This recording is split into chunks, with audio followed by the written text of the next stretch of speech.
Selamat sore, Assalamualaikum warahmatullahi wabarakatuh. Selamat datang kembali di podcast Kajari Jeddah.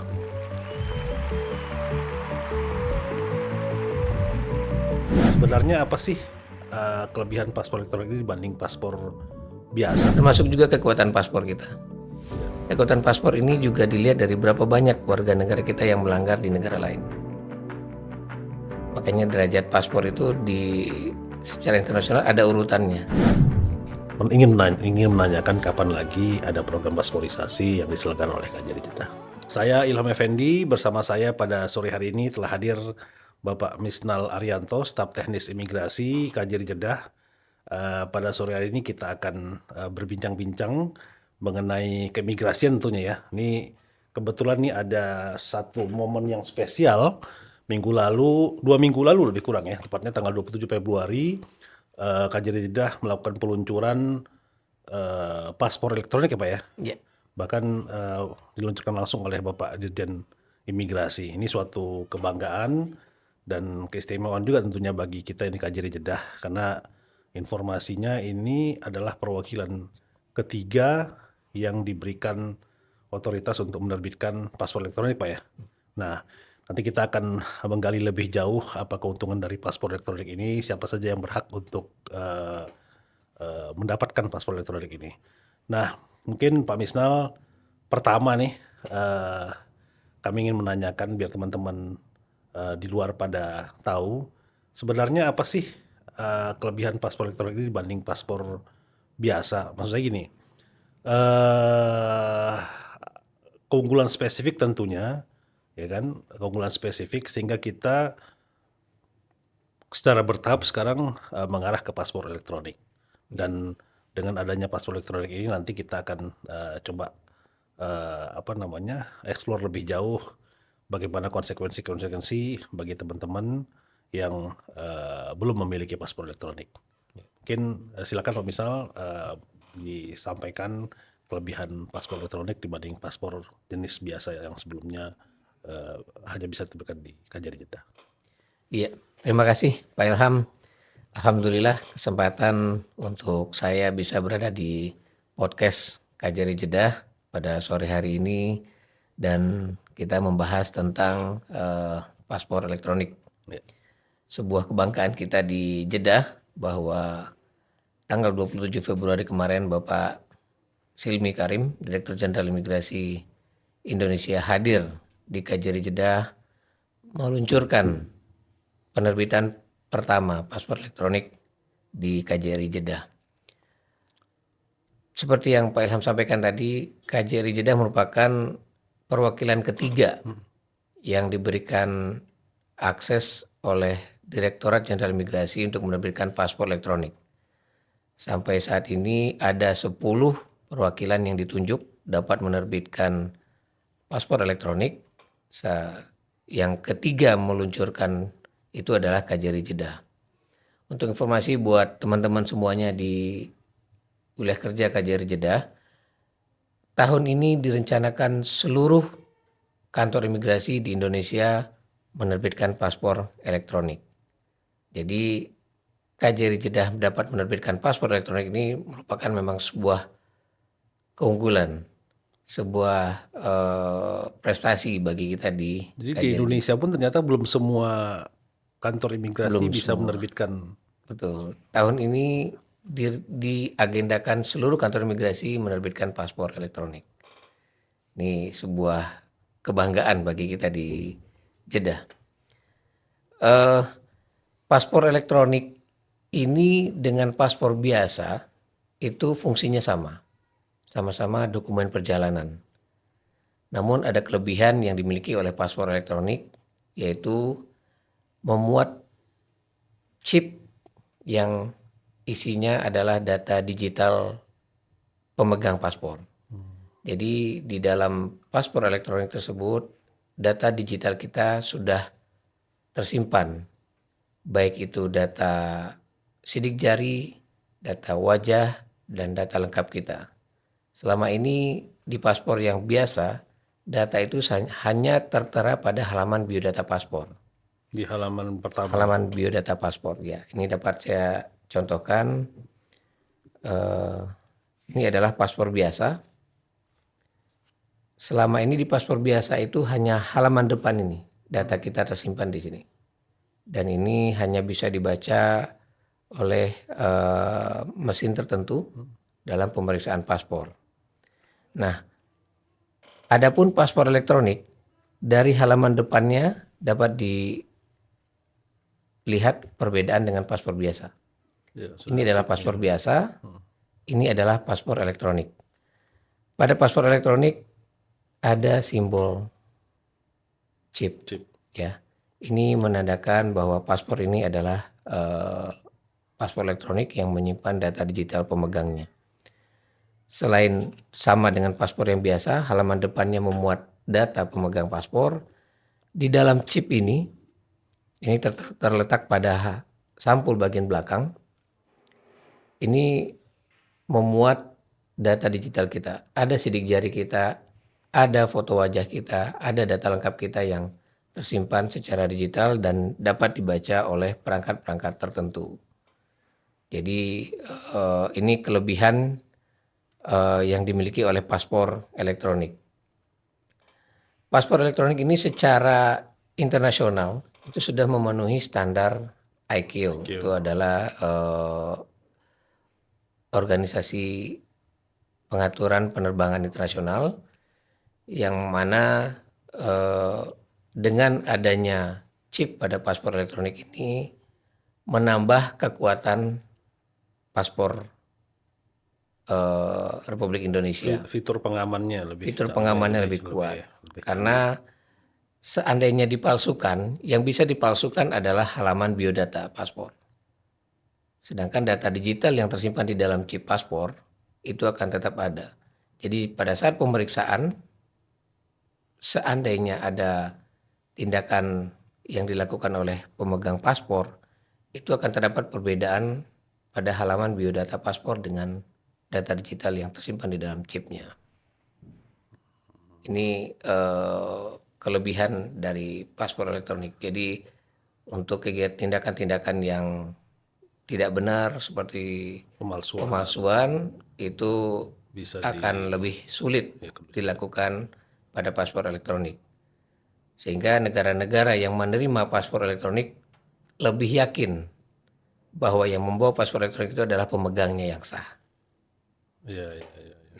Kalau kemudahan secara spesifik bagi traveler apa Pak, misalnya? Untuk saat ini Beberapa waktu lalu tuh ada informasi kita baca di media bagi yang katakan kemana ke Jepang ya. ya, Nah, itu salah satunya ke Jepang. Nah, Iya. itu gimana tuh Pak? Jadi memang ada fasilitas yang diberikan oleh pemerintah Jepang kepada pemegang paspor elektronik Indonesia, yang mana pemegang paspor elektronik Indonesia dibebaskan dari keharusan memiliki visa untuk masuk ke Jepang. Dengan syarat harus melakukan pendaftaran di kantor-kantor perwakilan Jepang. Jadi jika kita memegang paspor elektronik, Kita ingin daftar datang ke Jepang untuk kunjungan singkat, ya, itu kita bisa mendaftar dulu di kantor perwakilan supaya Jepang. bisa mendapatkan visa. Iya, setelah terdaftar kita dibebaskan untuk memiliki visa untuk datang ke Jepang. Iya. Iya, Jadi keunggulan fitur pengamannya terutama ya jadi akan sulit dipalsukan, iya, akan sulit dipalsukan ya oleh orang-orang yang tidak bertanggung jawab. iya. Ya.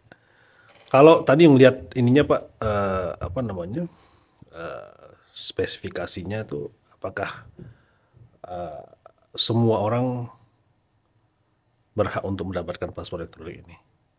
Iya. Ya. Eh, Siapa saja kira-kira yang berhak mendapat paspor elektronik ini? Siapapun warga negara Indonesia berhak untuk memiliki paspor elektronik. Misalkan kita saat ini memegang paspor biasa, kita dapat melakukan penggantian menjadi paspor elektronik. Katakanlah misalkan ada paspor biasa kita masih berlaku lebih dari 1 tahun, ya kami persilahkan.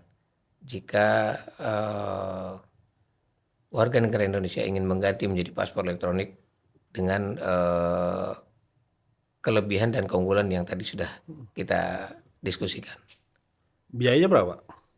Untuk paspor elektronik biaya sesuai dengan kurs yang berlaku di Jeddah ini menggunakan Saudi Rial itu 190 190 Rial. rial. Iya. Kalau paspor biasa 100 Rial, paspor elektronik ini 190 Rial. Jadi tadi meskipun ini bagi teman-teman yang ingin mendapatkan paspor elektronik meskipun paspor lamanya belum habis masa berlaku, bisa. Bisa. Wah, Kami menarik. persilahkan. Menarik nih. Teman-teman ini Silakan. kita lihat nih tadi seperti yang disampaikan oleh Pak Misnal, paspor elektronik dari halaman depannya Pak ya sudah dilengkapi dengan chip sehingga paspor ini jauh lebih aman dengan fitur-fitur yang lebih canggih tentunya Pak ya. Sudah dilengkapi dengan fitur lebih canggih tentunya ini buat keamanan teman-teman Ya. sebagai pemegang paspor dan juga kelebihan tadi disebutkan oleh Pak Bisnal bagi negara-negara yang dikunjungi itu akan lebih yakin ya, Lebih yakin. lebih yakin akan eh, dokumen yang kita pegang ya, karena memang sudah dilengkapi dengan fitur yang lebih canggih ya, lebih canggih sehingga keamanannya lebih Terjamin. terjamin. Ya. Terkait masa berlaku paspor nih Pak Bisnal, Ya. ini masih 10 tahun ya, Masih. masih 10 tahun. Jadi sejak September 2022, Direktorat Jenderal Imigrasi membuat kebijakan bahwa masa berlaku paspor yang diterbitkan adalah 10 tahun. Kecuali tetap bagi anak-anak yang di bawah 17 tahun. Berapa Pak? Kalau Itu anak-anak dibedakan berarti ya? iya, untuk anak-anak tetap 5 tahun dan untuk anak subjek berkewarganegaraan ganda terbatas, ya ini yang orang tuanya melakukan perkawinan campuran antara satu WNI dengan warga negara asing. Nah, untuk anaknya jika melakukan penggantian paspor itu masa berlaku paspornya disesuaikan dengan usia anaknya memilih. Nah, ini kan kalau untuk anak berkewarganegaraan ganda terbatas itu usia 18 tahun Plus plus 3 tahun waktu untuk memilih 21. sampai 21 tahun. Iya. Jadi jika masa berlaku paspornya melakukan penggantian paspor sebelum masa memilih itu Disesuaikan dengan masa disesuaikan maksimum. dengan Jadi masa kalau 18 tahun dia perpanjangan paspor, berarti hanya diberikan 3 tahun 3 saja. tahun. Sampai umur 21 ketika dia harus memilih. Iya. Oke, menarik, menarik, menarik. Pak Misnal, ini di luar konteks nih. Saya kira untuk e-paspor sudah jelas nih teman-teman. Ya. Artinya ini paspor ini kelebihannya dibanding paspor sebelumnya dilengkapi dengan fitur-fitur yang lebih canggih ya dari sisi keamanannya, dan bagi teman-teman yang ingin mendapatkan paspor ini meskipun paspor lamanya belum habis masa berlakunya diizinkan Pak ya, biayanya 190 Rial. rial. Iya. Kalau paspor yang biasa 100 Rial. 100 rial. Oke. Masa berlakunya juga masih 10 tahun ya. Dan bagi anak-anak disesuaikan bagi anak ABG ya, anak berkeluarga ganda terbatas, disesuaikan dengan sisa waktu memilih dan bagi anak-anak di bawah 17 tahun tadi berapa? 5 tahun ya, 5 tahun. Pak, ini sedikit di luar konteks nih Pak, sebelum kita tutup perbincangan sore hari ini banyak banget DM masuk ke kami di Pensosbud ya khususnya, itu menanyakan mengenai pasporisasi. Nah ini boleh di-spill dikit nggak Pak? Ini kira-kira nih masih ada nggak program serupa? Ya kan, peminatnya kayaknya sudah mulai banyak lagi, tapi ya ini kan kebijakan khusus ya, dan tentunya ada tata aturan yang mesti kita ikuti. Nah ini mungkin Pak Misnal sebagai pejabat imigrasi mungkin bisa memberikan penjelasan sedikit ke teman-teman sehingga teman-teman itu ingin menanyakan kapan lagi ada program pasporisasi yang diselenggarakan oleh KJRI Jeddah. Ya. Ya betul Pak Ilham. Jadi ke kami sendiri juga mulai banyak pertanyaan terkait dengan pasporisasi yang mana sudah pernah kita laksanakan di akhir tahun 2022 dan awal tahun 2023. Seperti yang Pak Ilham tadi sampaikan, memang pasporisasi ini program khusus yang dapat kita laksanakan dengan dukungan persetujuan dari Direktorat Jenderal Imigrasi di Jakarta. Jadi kami saat ini mencoba untuk mendata berapa kemungkinan masyarakat kita di wilayah kerja Kajari Jeddah ini yang membutuhkan paspor. Tentunya program pasporisasi ini ditujukan untuk warga negara Indonesia yang memang sudah tinggal di Arab Saudi tidak sesuai dengan izin tinggal yang seharusnya. Ya. Ya, jadi kami sedang mendata itu dan kami akan mengusulkan kepada kantor pusat di Jakarta dan semoga nanti ada kebijakan lagi dari Jakarta untuk dilaksanakan pasporisasi di KJRI Jeddah. Sudah ada pembahasan belum Pak kira-kira kapan akan dibuka kembali?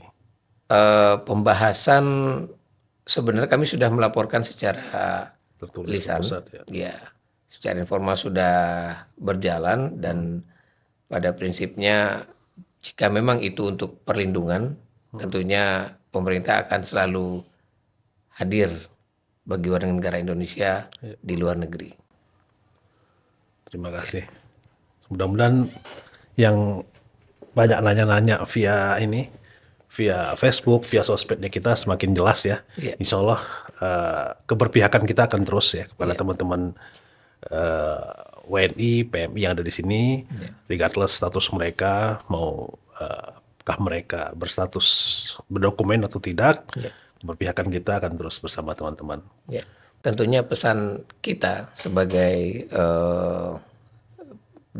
pemerintah, ya kita mengharapkan warga negara kita tidak terus-terusan melakukan pelanggaran-pelanggaran keimigrasian. Jadi kalau memang sudah, jadi paspor itu kan nggak ada kaitan dengan perubahan status mereka di sini karena kita sedang di negeri orang.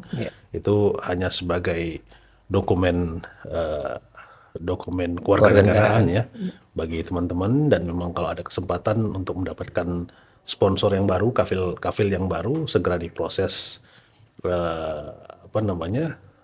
peralihannya ya, sehingga dari statusnya yang sebelumnya ilegal menjadi legal secara hukum di sini dan memiliki iqomah. Ya, itu yang kita harapkan sebagai pemerintah. Jadi semakin banyak warga kita yang melakukan pelanggaran di negara lain, tentu dampaknya juga kepada bangsa dan negara Indonesia. Terima kasih. Kepercayaan negara terhadap suatu negara tergantung juga dari tingkah laku warga negaranya di negara orang lain. Ya. Termasuk juga kekuatan paspor kita. Kekuatan paspor ini juga dilihat dari berapa banyak warga negara kita yang melanggar di negara lain. Makanya derajat paspor itu secara internasional ada urutannya. Nomor berapa nih kekuatan paspor? Mana negara yang banyak memberikan fasilitas, katakanlah bebas visa kepada suatu negara, itu sangat bergantung kepada banyaknya atau tidak banyaknya pelanggaran oleh warga negara di negara lain. Menarik. Ya. Ya, kita terus menghimbau ya, semoga teman-teman juga bisa mengindahkan tentunya aturan-aturan setempat ya di mana kita berada di sini, dan kita dari pihak pemerintah juga berikan dukungan. Kalau dulu kan syarat mutlak tuh Pak ya. Jadi bagi yang ingin perpanjang paspor itu mereka harus punya izin domisili, tapi dengan program pasporisasi sudah lebih luas ya. Tujuan kita harapannya bukan sekedar membuat paspor, tapi kedepannya juga bisa mengubah statusnya menjadi legal, menjadi lebih nyaman. Dan tentunya ini juga tadi seperti disampaikan oleh Pak Bisnal, tujuannya tidak lain tidak bukan ya untuk mengangkat derajat, bukan hanya derajat kita pribadi tapi juga derajat bangsa Indonesia di mata pemerintah Arab Saudi khususnya kita di sini, dan internasional secara umum. Terima kasih Pak Bisnal. Sama-sama. Bincang sore ini cukup mencerahkan. Banyak yang menanyakan tadi mengenai paspor elektronik. Pak Bisnal sudah menjelaskan secara jelas, baik itu teknis maupun biaya ya.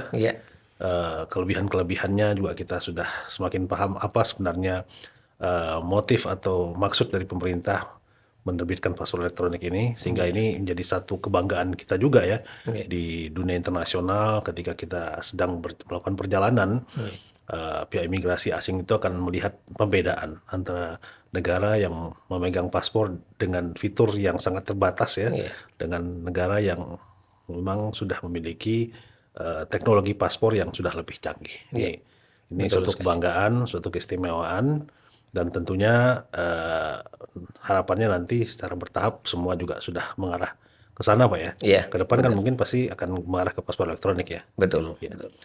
Terima kasih sekali lagi kepada Pak Misnal atas Sama-sama, Pak Ilham. waktunya untuk bincang-bincang di podcast Kajari Jeddah. Insya Allah kita bertemu kembali pada kesempatan mendatang pada isu lainnya. Terima kasih. Assalamualaikum warahmatullahi wabarakatuh. Waalaikumsalam warahmatullahi wabarakatuh.